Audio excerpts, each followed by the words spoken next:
Hey everyone, welcome back. We are here once again with some more Pokemon Go action. Today, I wanted to showcase Arctibax in the Go Battle League because of how unique it is in the Pokemon Go meta. It's kind of bulky compared to a lot of the other dragons. It's also an Ice and Dragon type pick, which is very unique. It doesn't take super effective damage from Ice type moves, so in the Retro Cup, it's one of the best answers to a lot of the things in the meta. I stream my battles basically every day at 5:30 Pacific, 8:30 Eastern at twitch.tv/ItsAXN. So if you want to see my battles live, make sure to check me out there. But without further ado, let's get into the battles and see what this Arctibax can do. All right, getting right on into game number one here, we're going to see Arctibax in the lead up against a Cresselia. This is a very bad matchup because they do have Moonblast, but they also have almost no fast move pressure. So what I'm going to do is I'm going to try to catch a Moonblast here, and we don't get the catch, but we do have a lot of energy left over on Arctibax. So if we can flip Switch Advantage, we can make sure that that energy from that Cresselia would actually go into our own Cresselia rather than into our Dragon-type Pokemon. We see a Dunsparce answer our Oranguru, which is not exactly the best answer to a Monkey, but it's going to be a neutral answer that as a 3-turn move into our 4-turn move, it's a little bit more uncomfortable than I'd like it to be just with the awkward timing. So I do go for the Trailblaze,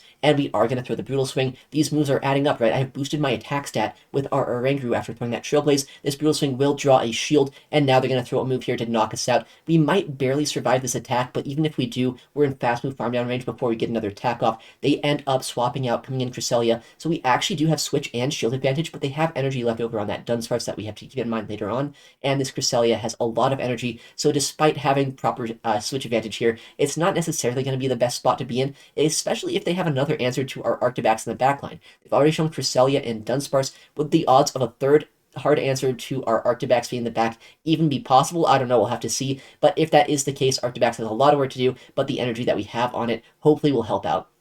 In comes yet another move from this Cresselia. I think we can survive it. They've thrown 2 Moonblasts already. Moonblast number 3 does not quite knock us out. We reach one of our own. I can swap in after this to try to Dragon Breath down with our Arctibax. If we can get the Dragon Breath down in time, we could be in a good spot, but they might get to another charge move. They end up swapping out to a third hard answer to our Arctibax. It is going to be an Annihilate. This is not great news. They still have that Dunsparce and that Cresselia alive. Can Arctibax take out 3 answers to it? We have shields, we have energy. It's just going to come down to if we have enough health at this point to be able to knock everything out. We've reached this Avalanche. Is it going to be enough to knock out this Annihilate? It's a squishy Pokemon. Will it survive this move? They do on 1 HP, but we get the Dragon Breath down before the next counter. That Dunsparce is likely to come in, use these rollouts to get a lot of fast pressure against us. They get our shield with this Rock Slide. They have energy on Cresselia. I have to keep that in mind. If they come in, make the catch on our own Cresselia. Now I just have to hope I can Dragon Breath down this Cresselia and then Dragon Claw that Dunsparce to be able to win this game, sweeping the entire game with our Arctibax, taking out 3 hard answers to our Dragon and Ice-type Pokemon. Dragon Claw has been reached. Dunsparce will be KO'd. Arctibax getting the sweep here this game. Absolutely crazy stuff, but good games to our opponent. We're going to see in the next match, we're going to see another Dragon type, a Dragonair actually in the lead. I'm going to do as much fast move pressure as I can, try to catch a move on our Oranguru if possible. We don't quite get the catch, but we do end up luring out a Furret, which is not exactly the best matchup for our Oranguru, but it's also not terrible for us because a lot of the times they're not running a charge move rather, that's going to do a lot of damage. They have probably Brick Break and maybe even a Hyper Beam as their second attack, so I'm expecting a Brick Break. They're going to lower our defense stat, but it's going to do almost nothing. And then these fast moves will start doing more damage, but Oranguru has the energy lead and is bulky enough to still get to this move. We got that Trailblaze boost, so now they're going to have to shield this if they want to be able to keep switch advantage. They do end up shielding. I can come in Cresselia. Once again, I'm not that worried about these charge moves here. It's the fast moves that are going to add up, so I can no-shield this. It's just a Brick Break. Sucker Punches will start adding up here, but it's not going to be that worrying, especially if they don't get another charge move off against us, which it looks like they're not going to. I can reach this Moonblast, hopefully knock out whatever is going to come in. It could be that Dragonair if they want to come back in with that. It is Dragonair. We end up going for Moonblast before they throw a charge move, so if they no-shield this, that's a lot of energy down the drain for our opponent. They do no-shield. That's crazy to me. What is in the back is going to be their own Monkey. Oranguru comes in. We have an energy lead with Cresselia. We just need to trip this down enough where our Arctibax can Dragon Breath this down.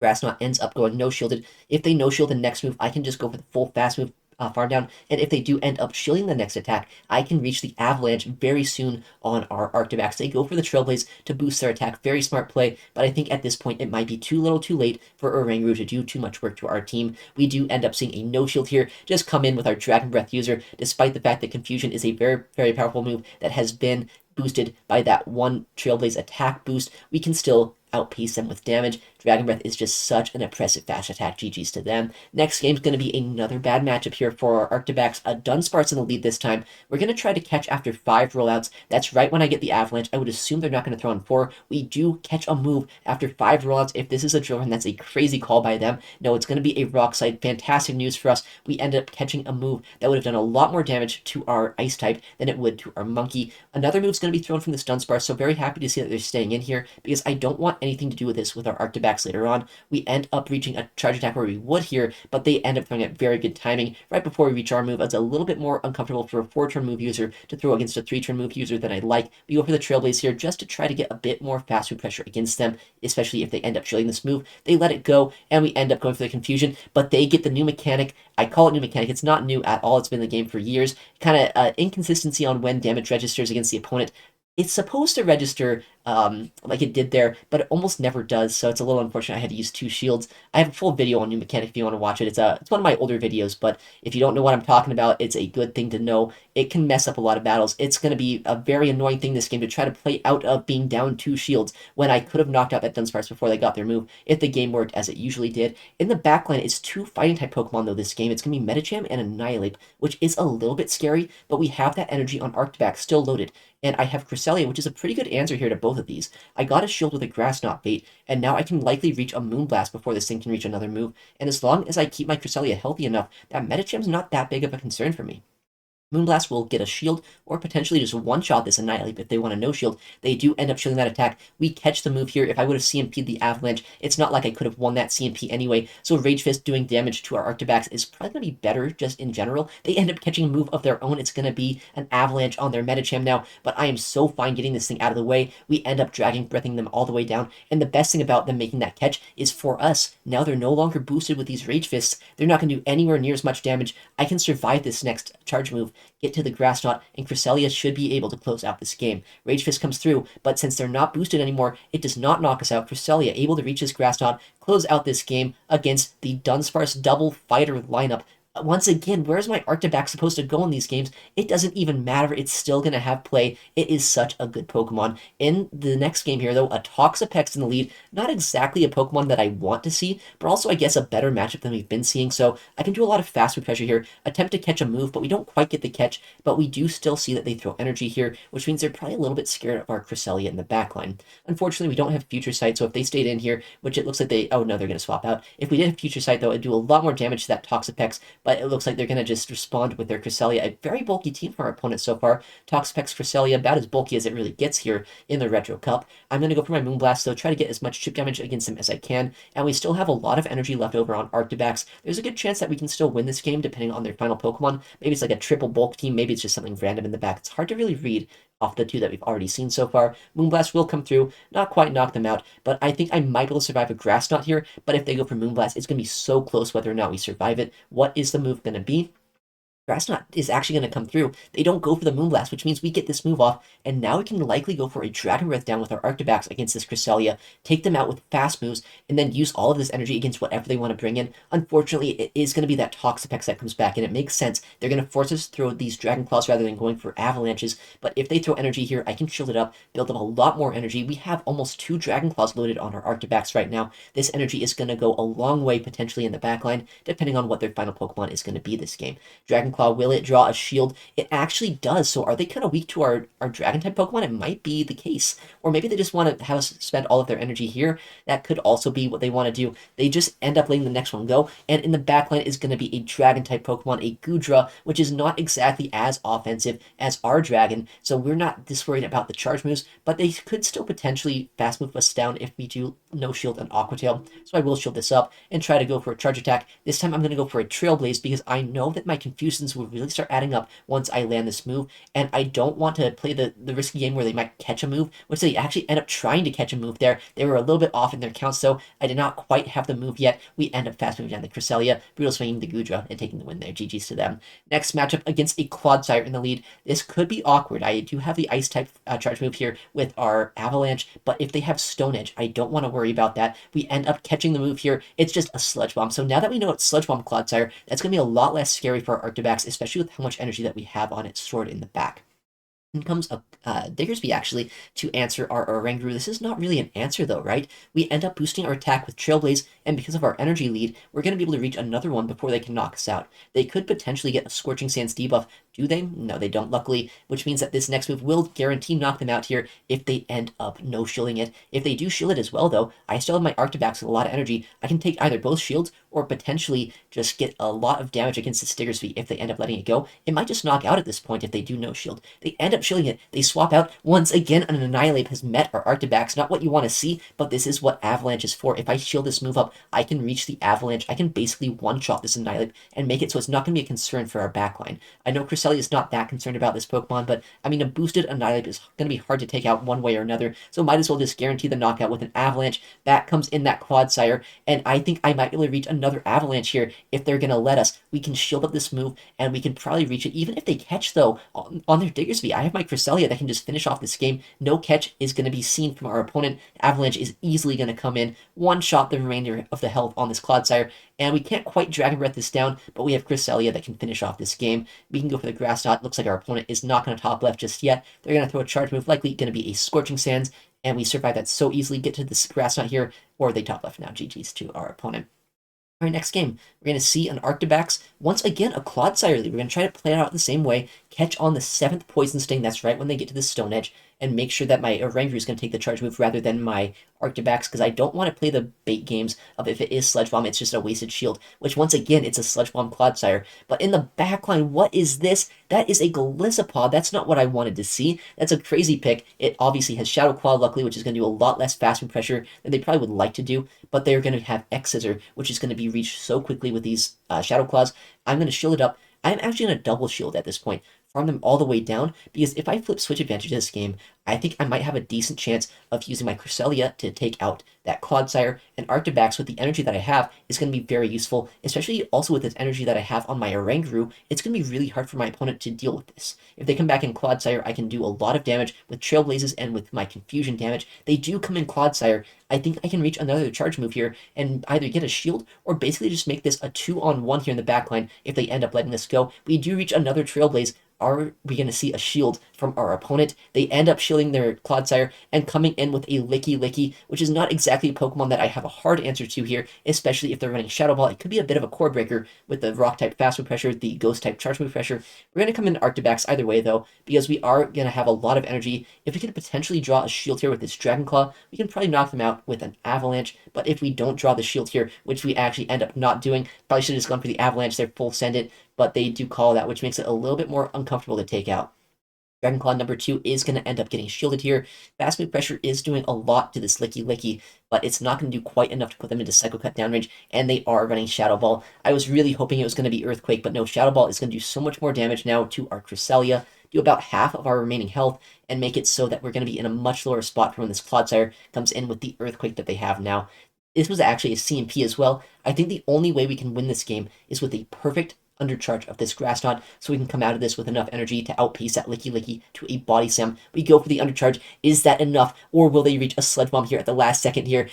It was one off. I should have tapped on 1 or 2 more bubbles. If I would have got that perfect undercharge, that would have been fantastic, but Sludge Bomb was reached. We end up getting knocked out there. We can Dragon Breath down the Clodsire, but they can roll out us down with Licky. It was such a close endgame, but GG's to our opponent. I tried my best, but they just got me there in the end. All right, Shadow Dragonite, a very scary Pokemon, but they end up instantly swapping out, which is actually a little bit surprising to me. It's not like Dragonite into Arctibax is all that bad for Dragonite. I end up catching a move, you might be like, why would you catch a Dark-type move on your Psychic type? It's because it's a non-stab Brutal Swing. It basically doesn't even look super effective there, and I know Cresselia can easily survive not only 2 of those, but probably even 3 of those moves, get off 2 Grass Knots, draw a shield, and I have a lot of energy on Arctibax. We should be in a pretty good spot here this game.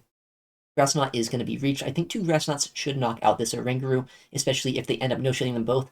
If they do end up shielding as well, though, I'm not that worried about Dragonite because I end up having the fast move pressure with both my Arctibax and charge move pressure with Arctibax and Oranguru. We'll see what we want to do this game, though, depending on what they're going to do. I would love to see a shield here, but I wouldn't be surprised if they end up letting it go. They do let it go. They actually do a simul swap. Man, that is so bad for me. I should have actually waited there. I wanted to get the energy lead with my Arctibax, farm down that Oranguru, but they also wanted an energy lead on their Annihilate. If I would have come in here instantly with our Oranguru instead, we would would be in a much better spot, but we came in Arctibax. We're going to have to try to do as much as we can with this, though. We do end up getting a lot of damage into this Annihilate because we landed both the Dragon Claw and got a shield with the other Dragon Claw. Potentially, we can farm this down in one confusion, especially if this is a close combat. And if that is the case, our Oranguru is going to have to try to close out this game, have to watch for the catch here. If they catch our move, we're in a bad spot. But I think there's another way that we can win this game. If we go for Trailblaze rather than going for Brutal Swing, I might be able to confusion down this Dragonite before they can reach 2 Dragon Claws. And if that is the case, there is not even a catch win condition for our opponent.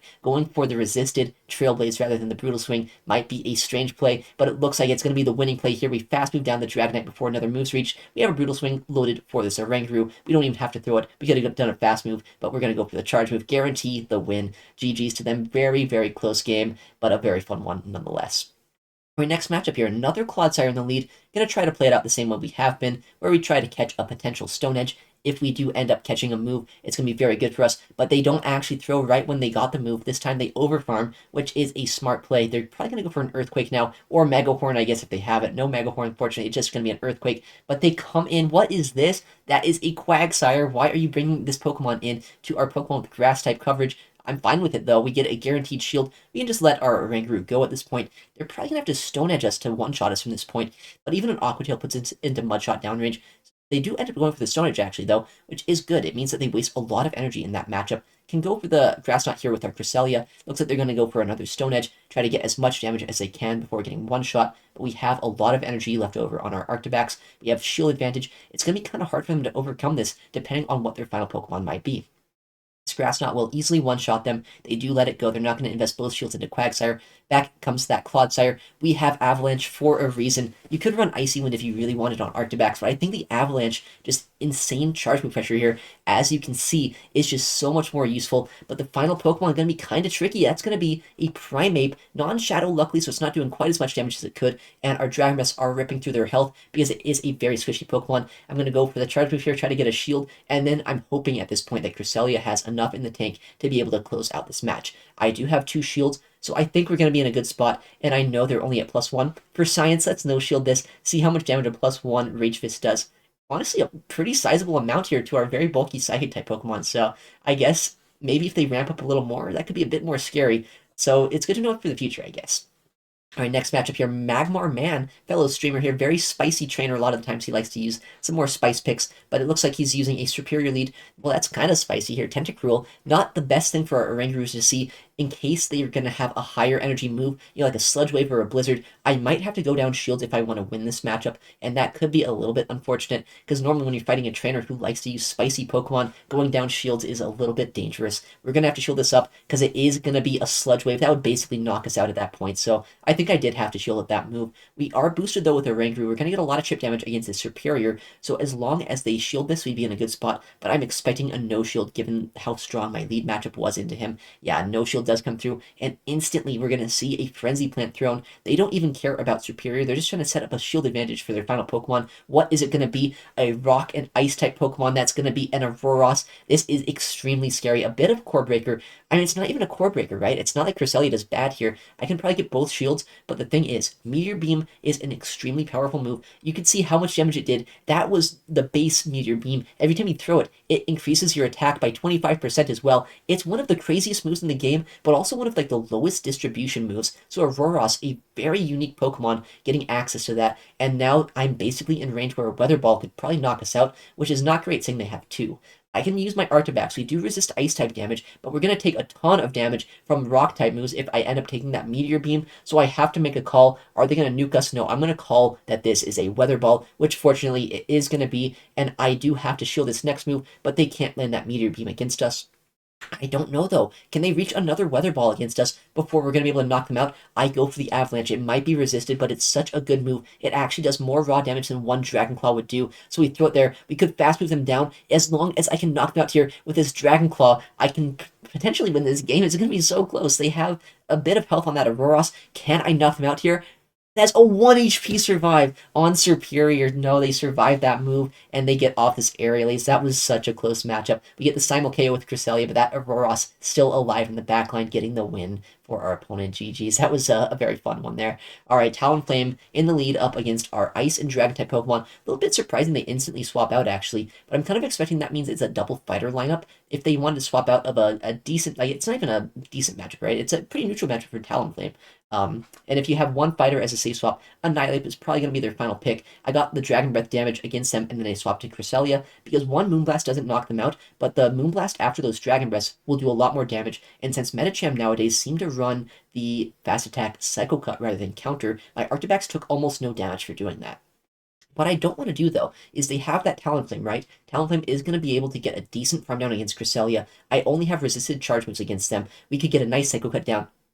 Okay, I guess they just top left. GG's. I guess I was overthinking that one. But next game here, the Shadow Jumpluff, a very annoying lead, honestly, in my opinion, because it has a Fairy Wind, but they swap out instantly to Miltank, which makes me instantly think, well, it's probably gonna be double rollout, right? Why would you swap out of an already kind of good lead unless you have two Pokemon that are even better against what I have in the back? They're probably trying to bait out a fighter. Unfortunately, I don't have a fighter here for this Miltank. All I have is a Cresselia, which, while it is a pretty good neutral response, especially after getting those Dragon Breaths off and putting them into double Moonblast range, it's not a hard answer. These neutral, fast, and charge moves are tripping us down quite a bit, and that Jumpluff later on is going to be a little bit tricky to take on because I don't really have a hard answer to it even still. I have my Arctibax that has Ice-type damage, but I'm a primarily Dragon-type Pokemon, right? Unless I can get shields down, I'm not landing an Avalanche here, and since I knew it was going to be a Dunsparce in the backline, I'm not that concerned about dealing with this with an Arctibax that has an energy lead. I swap it back in, and I'm going to try my best to get this thing into a range where we can either knock it out with our Arctibax or make it a lot easier for our Oranguru to take down. I'm going to throw a Dragon Claw bait. We get a shield there. I can go for the Avalanche now. It's not going to knock them out, but if it goes through, I can probably shield, Dragon Breath them all the way down, and potentially still win this game.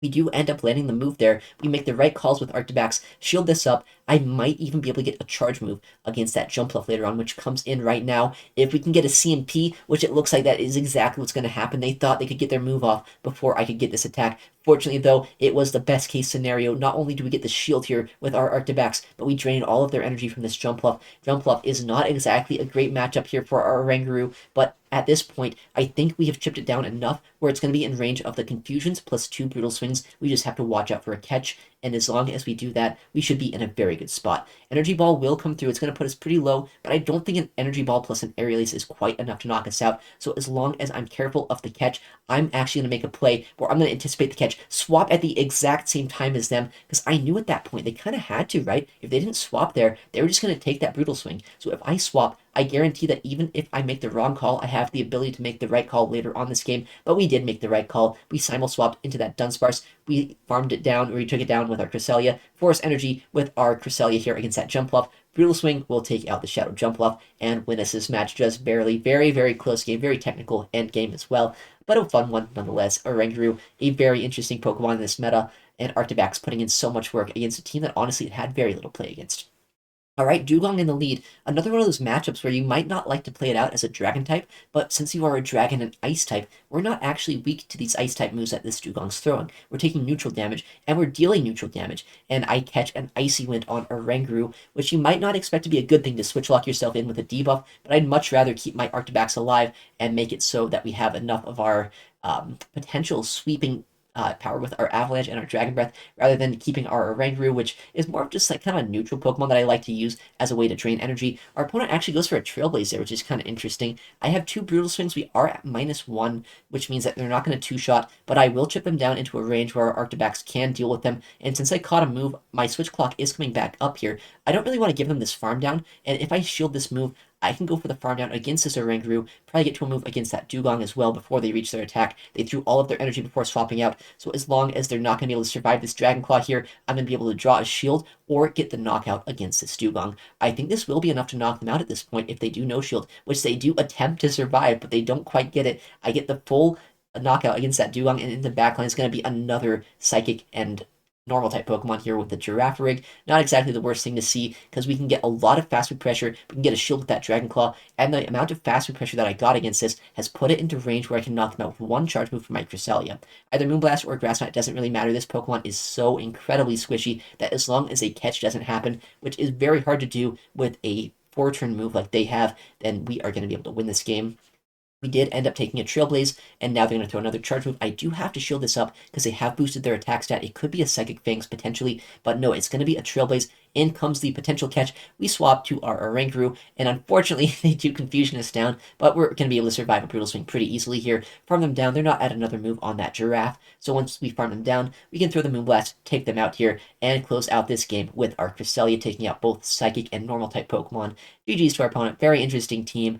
Dugong double normal psychic. I don't know. That's an interesting one for sure. Our next matchup, Arctibax up against another Superior in the lead. Hopefully this time we can win this one. Superior is a great matchup because we resist the grass type damage with our dragon typing, but they end up safe swapping a Pokemon that we don't have a very hard answer to with the Talonflame. What I'm going to do is the Dragon Breath damage, throw the Dragon Claw, try to draw a shield, and then I'm going to do 4 Dragon Breaths, and then try to catch the move on Oranguru. This way I'm going to be able to do as much as I can with our Arctibax, but also take the damage on our Oranguru instead. We do end up taking a lot of damage from that move, but because of how clunky 5-turn into 4-turn moves are, I am going to force him to throw on very bad timing here. We end up shielding once, farming all the way down, and we have a lot of energy left over if that Superior wants to come back in. We've already had shield parity this game, which means that I can go for these Brutal Swings, try our best to chip down the Superior, and leverage our advantage even more.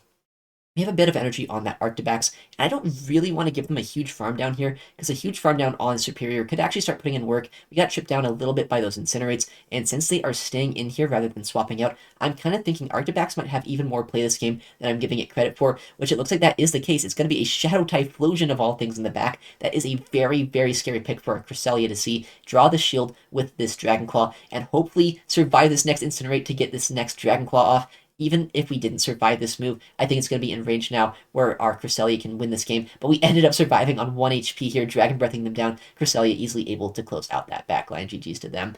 Alright, we're going to see a Dragon-type Mirror in the lead, but theirs is a much bulkier Dragon, and in comes a Fighting-type Pokemon. I'm kind of surprised they swapped instantly into that, but it kind of tells that they're going to be running that double Fighting-type Pokemon. It's probably going to be either a Medicham in the back or maybe a Primeape. If it is Primeape, it could be a little bit more scary. I'm hoping right now that it's going to be Medicham. Altaria will come back in. It's a very, very bulky Pokemon, right? These Brutal Swings are going to do almost no damage, and it's going to do its best to just absorb all of our energy here. Another Brutal Swing is going to be Reach, but the non-stab damage is not doing too much to them. Confusion is adding up, and I mean, I am chipping them down quite a bit here, but it is such a bulky Pokemon that it has survived not 1, not 2, but it's going to survive 3 Brutal Swings plus the Confusion damage. I can try to snipe them down here with Dragon Breaths, which hopefully will be able to win us this game. Yeah, they survive on 1 HP there, so I swap in, snipe them down, set down all the energy, but their final Pokemon is going to be that Primeape that I was hoping it was not going to be.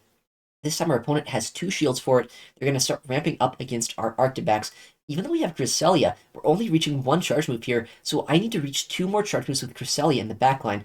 I don't know if we can do it without making a catch this game. These Rage Fists are going to start doing a lot of damage. I have no fast move pressure, despite using a super effective fast move with Psycho Cut against this Primeape, because Psycho Cut is not really meant to be a fast move damage move. They go for a Rage Fist. It doesn't quite two-shot us, but it will after these boosts and after these Karate Chops. I have to hope that I can no-shield this and farm them down, because they're almost at another Rage Fist right now. We end up taking so much of our health here. They fast move us down with a Fighting-type Pokemon, and we end up losing that game. That's kind of crazy. I guess Primeape's a little bit better than I thought it was there, but next game, gonna have the Talonflame in the lead. Once again, a very neutral matchup here. Neutral Incinerates are doing a lot of damage. My Dragon Breaths and Dragon Claws are doing a lot of damage to them as well. I'm going to try here, once again, to swap into a Oranguru in just a second. Try to get the Sneak as well on the swap in and catch the Fly. It's not going to do that much damage to us. It's not going to be a Brave Bird. That would be a crazy play if they actually went for it. They end up throwing the Fly as we expected, and we can get this Brutal Swing before they get another charge move off because they let us throw on better timing than they were going to throw on.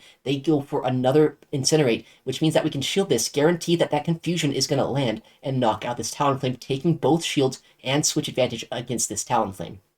Now, we are going to chip down this game, right? We do have an Oranguru that's about to get countered down by Annihilate, and we have an Arctibax at half HP, but we also are going to be able to get a lot of damage against this Annihilate here. Come in Cresselia, absorb our Rage Fist, and we have a lot of energy on our Arctibax that we can leverage, and we have a decent amount of health left over on Cresselia, despite the fact that this is going to be a pretty decently powered up Rage Fist here. It's not going to one-shot us, obviously. It's not like Shadow Ball used to be. This Grass Knot will be able to finish off this Annihilate before they get a second charge move off, and now their final Pokemon, whatever it's going to be, hopefully our Arctibax can take out. Looks like it was going to be a Clodsire there. So GG's to our opponent, Arctibax, putting in so much work, even against some of the teams that is triple counter. And it's a very fun Pokemon, very flexible, and Avalanche just puts in so much work. Alright, well, thank you so much for watching today's video. I stream my battles basically every day at twitch.tv/ItsAXN, so if you want to see this kind of content live, please make sure to check me out there. Also, I'm going to upload a lot more to the channel, so if you want to see more videos like this, please make sure to subscribe. Thank you again for watching, take care, and I'll see you in the next one.